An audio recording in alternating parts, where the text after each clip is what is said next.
আমি 6 নম্বর প্ল্যাটফর্মে 5 নম্বর আর 6 নম্বর মাঝামাঝি দাঁড়িয়ে থেকে ভিডিও করছিলাম, ট্রেনের ভিডিও করছিলাম। আমরা এমনি থেকে জাস্ট একটা পিএস চালা ট্রেনের ভিডিও করছিলাম। তো এক পর্যায়ে দেখতেছি বাংলা বান্দা এক্সপ্রেস র্যাকটিকে 5 নম্বর প্ল্যাটফর্মে দেওয়া হয়, নিয়ে যাচ্ছে, সেটার আমি ভিডিও করতেছি। প্ল্যাটফর্মের অর্ধেকটা ট্রেন যাওয়ার পর তখন অর্ধেক ট্রেন যাওয়ার পর বাংলা বান্দা এক্সপ্রেসের র্যাকটি দাঁড়িয়ে যায়। তারপর আমি ভিডিওটা স্টপ করি। এর পরবর্তী দেখতেছি ধূমকেতু এক্সপ্রেসকেও পিছনে এই র্যাকটি, যেটা ধূমকেতু এক্সপ্রেস হয়ে আসে রাজশাহীতে, ওই র্যাকটিও দাঁড়িয়ে ছিল, ওই র্যাকটিও পিছনে আসে। একই সঙ্গে বাংলা বান্দা এক্সপ্রেসের র্যাকটিও পিছনে আসতে ধরে পিছনে আসতে আসতে যখন আমি দেখতে পাচ্ছি পয়েন্টে, আমি পয়েন্টটা চিনি, তো এই পয়েন্টে একই জায়গাতে যেহেতু আসতেছি ট্রেন, আমি পিছনে তখন দৌড়াচ্ছিলাম। দৌড়াতে দেখতেছি এক পর্যায়ে এসে এখানে যে ট্রেনে গায়ে গায়ে বাধা পাচ্ছে। তখন আমি বাংলা বান্দা এক্সপ্রেসে যে গাড়ি চালাচ্ছিল ওনাকে বারবার করে ইশারা করছিলাম, মানে আমি এলএমএ যে গাড়ি চালাচ্ছি ইঞ্জিনে বরাবরই আমি দৌড়াচ্ছিলাম, ওনাকে বারবার করে ইশারা করছিলাম যে থামার জন্য। উনি হয়তো আমার কথা বুঝতে না পেরে তারপরে উনি আসতেছিল। ততক্ষণে আস্তে আস্তে ধূমকেতু এক্সপ্রেসও আস্তে আস্তে এই লাস্টের বগিটা আসে জোরে আঘাত খায়, এইদিকে পড়ে যায়। বাংলা বান্দা এক্সপ্রেসের অনেকটুকু র্যাক মানে পিছিয়ে চলে যাওয়ার পরে কিছু জায়গা নষ্ট হয়। তারপর আমি ভিডিও করতে করতে এই পর্যায়ে যখন এই সাইডে যখন আসি, তখন এক পর্যায়ে আমাকে কিছু মানুষ, এখানকার রেলের কিছু লোকজন ভিডিও করতে আমাকে বাধা প্রয়োগ করে এবং এখান থেকে আমাকে বের করে দেয়, হেনস্থা করে বের করে দেওয়া হয়। উৎসবের খুশি হবে নগদে বেশি, কারণ ঘন্টায় ঘন্টায় আছে গিফট জেতার সুযোগ।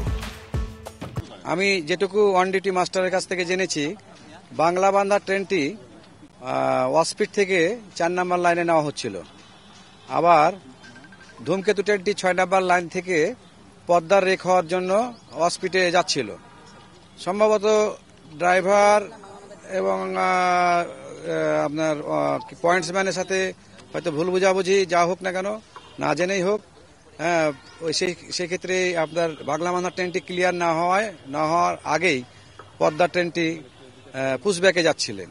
সেখানে পার্শ্ব সংঘর্ষ বা সাইড কলিশন হয়ে গেছে। সাইড কলিশন হওয়ার প্রেক্ষিতে পদ্মার একটি বগি টলি আউট হয়ে যায়, পড়ে যায় এবং লাইন অনেক দূর সরে যায় এবং বাংলা বান্দা ট্রেনের প্রায় 3টি কোচ ড্যামেজ হয়েছে। এইগুলো পরবর্তীতে গাড়ি চালাতে পারবে কিনা আমাদের কর্মকর্তারা জানাবেন। আর এই যেটা পদ্মা নির্ধারিত 4টার সময় ছাড়ার কথা ছিল, কিন্তু আমরা যেহেতু টলি আউট হয়ে যাওয়ায় আমরা রিলিফ ট্রেন কল করেছি।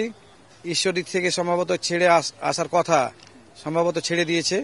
এই ট্রেনটি আসার পর আমাদের উদ্ধার কার্যক্রম শুরু হবে। উদ্ধার কার্যক্রম ক্লিয়ার হলেই আমরা বলতে পারবো যে ট্রেনটি কতক্ষণ পর পদ্মা ছেড়ে যাবে রাজশাহী থেকে। অন্য ট্রেনগুলো চলাচল করছে। আমাদের কি বলে বরেন্দ্র ট্রেনটি নির্ধারিত টাইমে ছেড়ে গেছে। আমাদের 2:30টায় ছাড়ার কথা ছিল কপোতাক্ষ, সেটি একটু বিলম্ব হবে, সেটি ছেড়ে যাবে আর কিছুক্ষণের মধ্যেই। এরপর পদ্মা ছাড়ার কথা। পদ্মা ট্রেনটি আপনাকে ইতিমধ্যে বলে ফেলেছি আমি যে একটু বিলম্ব হবে। আমি আজকে কপোতাক্ষের যাত্রী ছিলাম, ঈশ্বরদী থেকে রাজশাহীতে আসার পর দেখি ধূমকেতু আজকে কপোতাক্ষের আগে আসছে, রাজশাহীতে প্রবেশ করে বসেছিল। মানে সাধারণত কি হয়, ধূমকেতু যখন রাজশাহীতে প্রবেশ করে তার যাত্রী ক্লিয়ারেন্স পাওয়ার, মানে যাত্রী নেমে যাওয়ার 10 থেকে 15 মিনিট পরে এটাকে ওয়াশপিটে নিয়ে যাওয়া হয়। কেননা রাজশাহী থেকে ঢাকা পদ্মা এই র্যাকে চলাচল করে, ধূমকেতুর র্যাকে।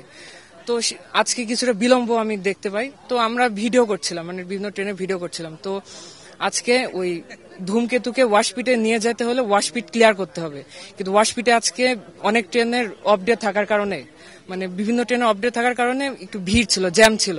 এই জ্যাম সরানোর জন্য বাংলা বান্ধাকে প্ল্যাটফর্মে নিয়ে আসার জন্য অনুমতি দেয়। কোন সম্ভবত লাইনম্যান অনুমতি দিয়েছিল। তো বাংলা বান্ধা অনুমতি পাওয়ার সাথে সাথে প্ল্যাটফর্মের দিকে আগাতে থাকে। সেই সাথে ধূমকেতু দায়িত্বে ছিল এলএম, মানে যে এলএম ছিল উনি নাকি স্টেশন মাস্টারের কাছে অনুমতি পেয়ে ওয়াশপিটের দিকে ধাবিত হতে থাকে।